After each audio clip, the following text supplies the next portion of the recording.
이 두 건의 논문을 두고 저희는 할 얘기가 더 남아 있습니다. 이 내용 취재한 백승호 기자 나와 있습니다. 자, 백 기자. 네. 첫 번째 논문은 이제 아이와 엄마가 등장을 하는데 서로 성이 다르다 보니까 모자지간이라는 걸 밝혀내기가 어려웠을 것 같아요. 네. 그런데 두 번째 논문은 아예 가족이 아니었어요. 그런데 동료 교수한테 부탁을 해서 논문을 썼다는 걸 어떻게 알게 됐는지 설명이 좀 필요해요. 사실 그 논문에 우리 팀 장슬기 기자가 이 공저자로 되어 있습니다. 지금은 탐사기획팀 데이터 전문 기자로 일하고 있지만 당시엔 이 서울대 박사 과정이었고요. 그래서 이 논문이 작성된 시점의 앞뒤 사정을 잘 알고 있습니다. 네, 지금 장 기자가 직접 나와 있습니다. 지금 제가 들고 있는 이 논문인데 장 기자 이름이 있어요. 네. 이게 어떤 내용이죠? 네, 유명인의 트위터를 팔로잉하는 사람들의 특성을 분석한 내용인데요.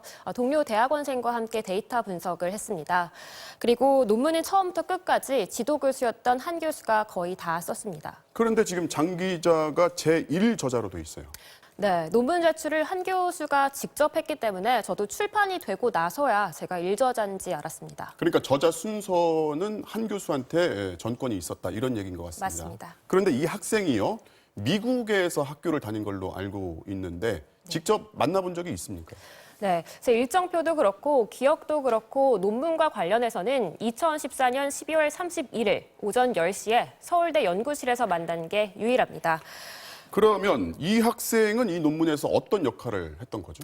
네, 논문의 기획 자체는 한 교수가 했고요. 그러니까 한 교수가 이건 영어 논문이기도 하고 학생이 미국에서 학교를 오래 다녔으니 서론을 써보는 게 어떻냐고 제안했습니다. 나중에 학생이 서론을 한 교수에게 직접 보내온 것으로 알고 있는데 얼마나 반영됐는지는 모릅니다. 지금 논문을 보니까요, 총 22페이지인데 그 서론이 한 장하고 그 반이 안 돼요. 백 기자, 그러면 어쨌든 논문 작성에 참여를 한 거 아닙니까? 교육부에 물어봤는데요. 이 사안을 꼼꼼히 들여다봐야겠지만 이 서론만 작성한 거라면 이 논문 전반에 관여하지 않고 이 결과가 나오기 전에 서론만 작성한 거라면 영작이다. 그러니까 부적절하다 답해왔습니다. 다만 꼼꼼히 살펴봐야 한다는 단서를 달았습니다.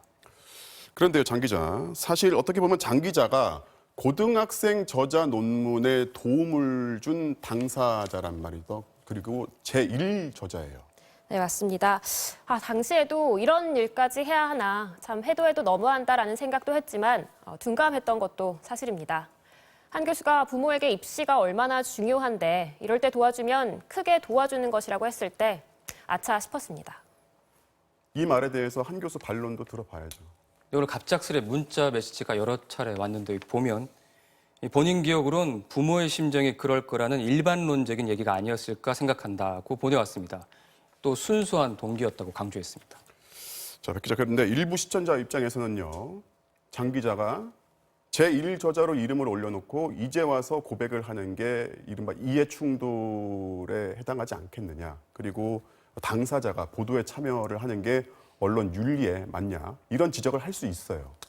그래서 취재 과정 내내 여러 차례 오늘까지 고민하고 또 고민했습니다. 그래서 이 시청자들에게 투명하고 솔직하게 알리는 게 맞다고 판단했습니다. 또 이 보도의 공익적 가치가 크고 이 장 기자가 이 연구실 내부의 이 목격자라는 점도 고려했습니다. 다만 이 사안에 대해선 객관적인 장 기자와 거리를 두고 최대한 객관적으로 취재하려고 노력했습니다. 네, 저희도 취재 과정 내내 수차례 여러 차례 고민했다는 말씀을 다시 한번 드립니다.